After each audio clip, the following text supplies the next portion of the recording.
13절까지의 말씀입니다. 우리 같이 한 절씩 교독하겠습니다.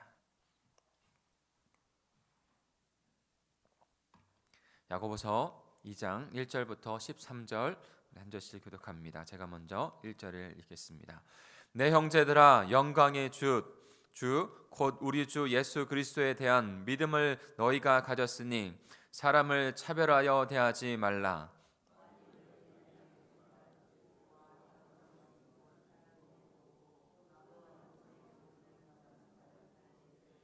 너희가 아름다운 옷을 입은 자를 눈여겨보고 말하되 여기 좋은 자리에 앉으소서 하고, 또 가난한 자에게 말하되 너희는 거기 서 있든지 내 발등상 아래 앉으라 하면,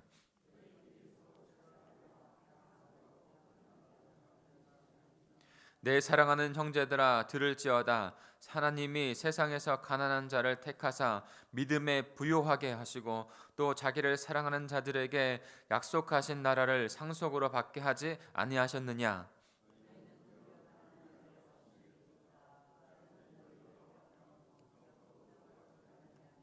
그들은 너희에게 대하여 일컫는 바 그 아름다운 이름을 비방하지 아니하느냐?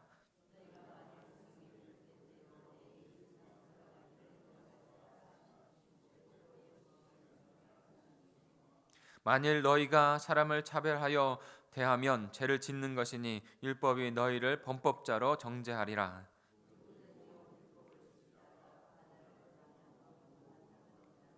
간음하지 말라 하신 이가 또한 살인하지 말라 하셨은즉 내가 비록 간음하지 아니하였어도 살인하면 율법을 범하는 자가 되느니라.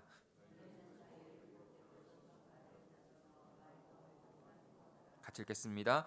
긍휼을 행하지 아니하는 자에게는 긍휼 없는 심판이 있으리라. 긍휼은 심판을 이기고 자랑하느니라. 아멘. 지금도 예전에 더 많이 처음에 일본이나 한국에서 왕따나 이지메라는 것이 굉장히 심했죠. 그래서 사회적 이슈로 크게 되어진 때가 있습니다. 그러나 지금은 없을까요? 아니, 여전히 있습니다. 여전히 왕따나 일본에도 이지메 같은 그런 모습들 때문에 참 사회가 아픔을 겪는 그것이 여전히 계속되고 있습니다. 오히려 더 드러나지 아니하고 이제는 그것이 이슈거리가 되지 않을 정도로 만연해 있기 때문에 더 그럴 수도 있겠습니다.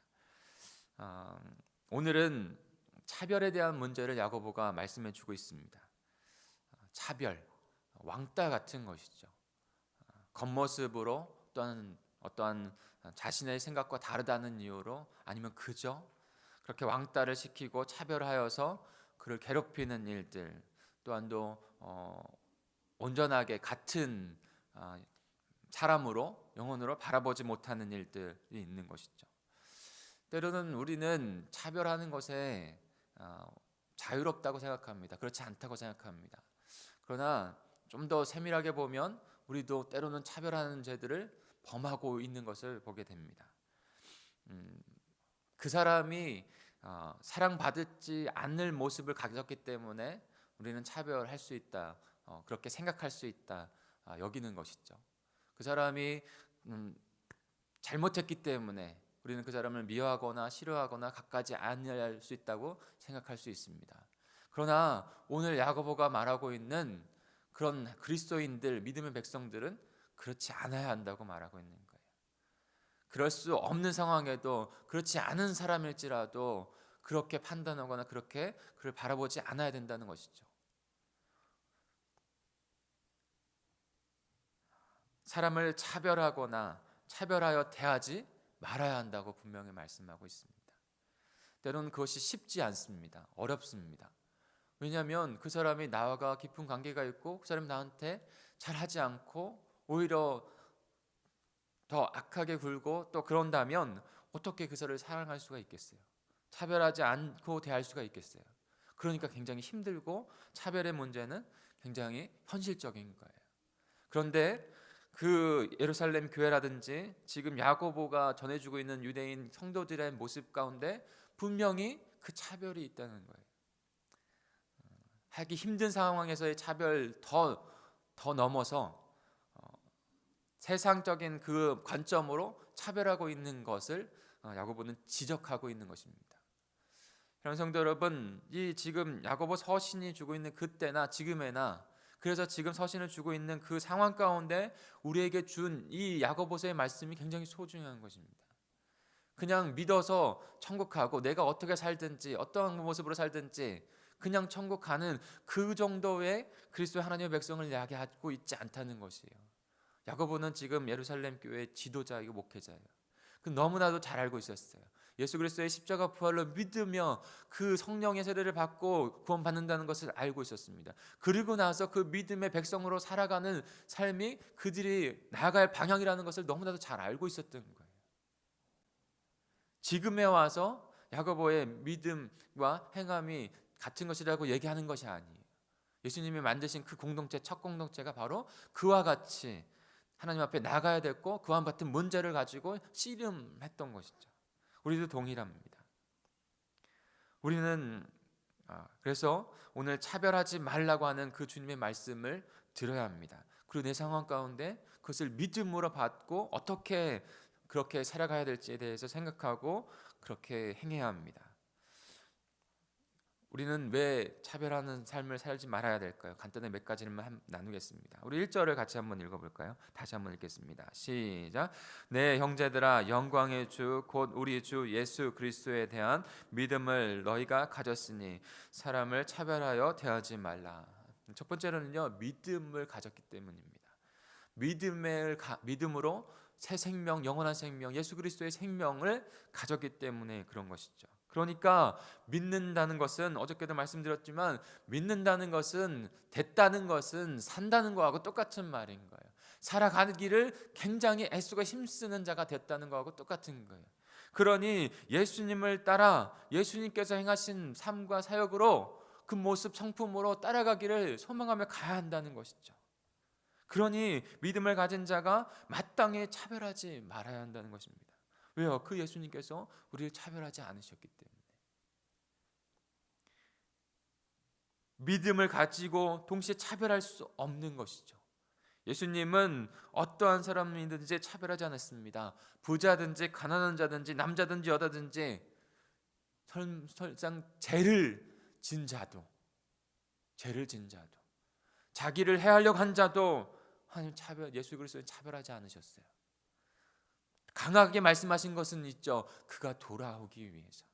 그러나 그 근본은 그 모든 사람을 위해서 십자가를 지신 것이죠. 어떠한 사람도 차별이 없었어요. 자기가 잘하는 사람만 잘해주고 못하는 사람 못하고 하는 그 정도의 삶을 우리는 받지 않았어요. 그 생명이 아니에요. 그러므로 하나님을 섬기는 우리는 그리스도를 향할 믿음을 가진 사람으로서 모든 사람에게 차별하지 말아야 합니다. 나에게 잘하든지 못하든지. 쉽지 않죠. 쉽지 않은 생명을, 너무나도 귀한 생명을 저희들에게 주신 거예요. 쉬었다면 우리가 뭐가 세상 사람하고 다르겠어요? 뭐가 귀한 생명을 가진 사람하고 다르다고 말할 수 있겠어요? 쉽지 않은 것입니다. 저도 쉽지 않습니다. 그런데 우리는 그 부르심 앞에만 우리는 부르심을 받았어요. 그러니 그 길을 가는 겁니다. 우리 2절부터 4절까지 다시 한번 읽어보겠습니다. 2절부터 4절입니다. 시작.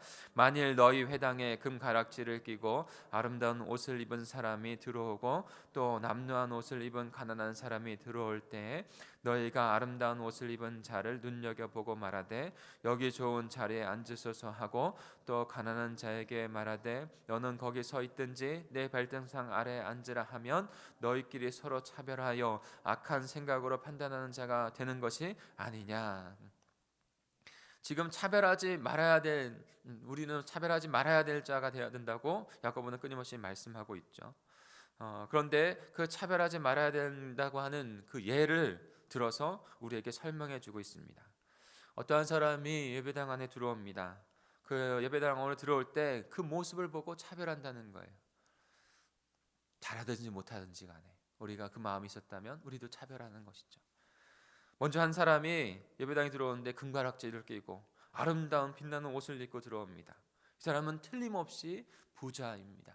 이 사람은 틀림없이 위력 있는 사람이에요. 그래서 그 사람에게 좋은 자리를 내어줍니다. 그리고 잘 대접하려고 합니다.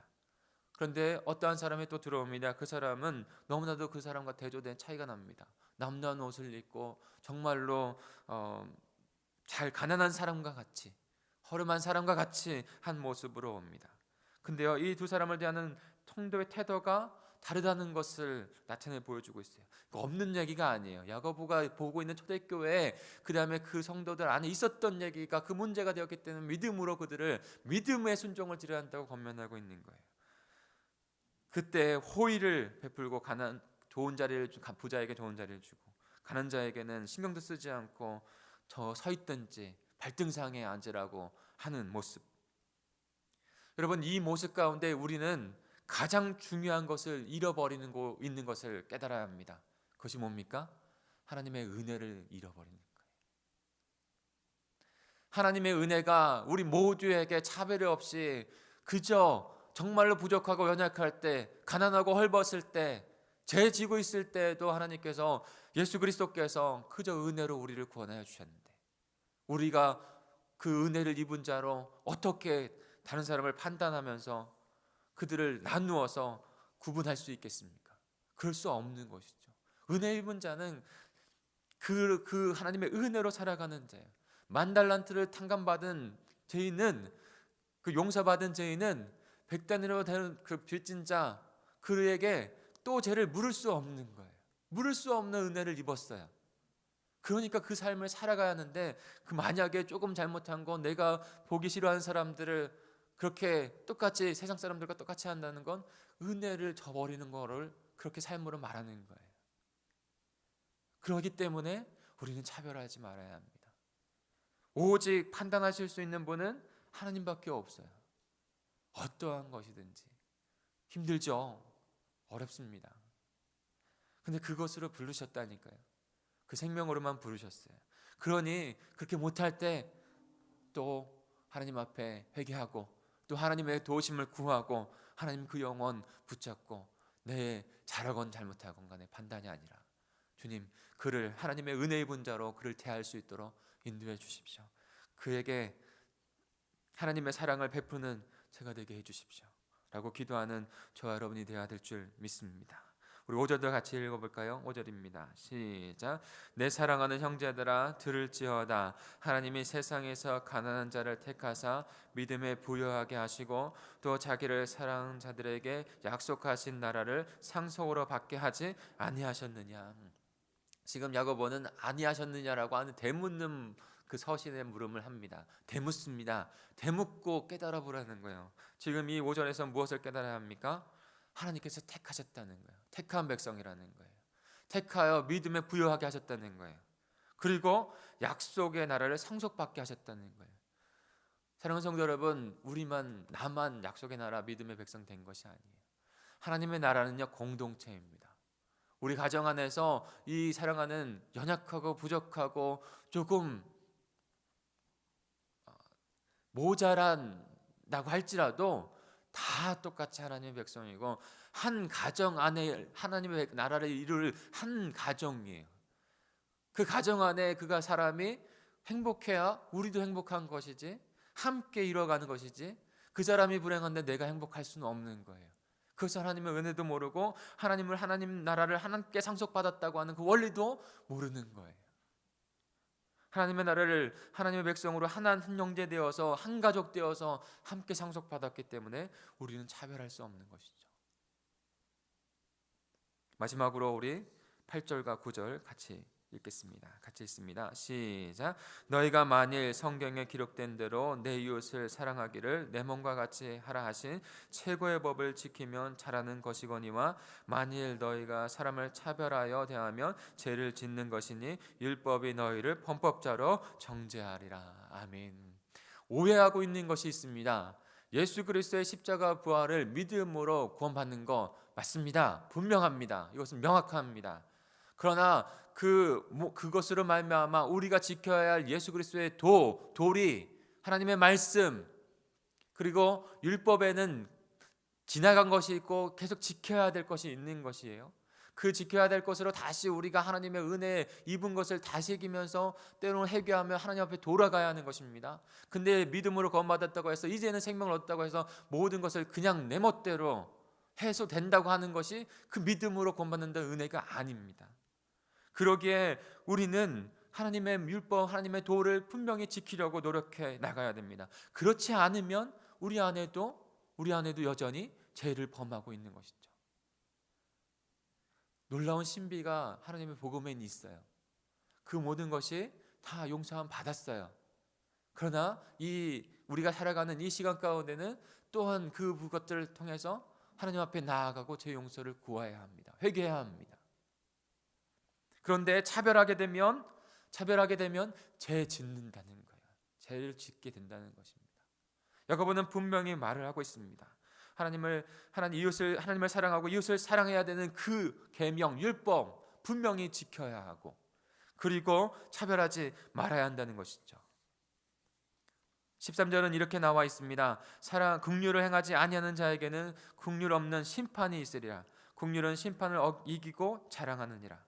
여러분, 하지 못하는 건, 잘못한 것만 죄가 아니고요, 해야 하는데 하지 못하는 것까지도 그리스도인들에게는 죄가 하나님 앞에서 판단받는, 심판받는 일이라고 말씀하고 있는 것이에요.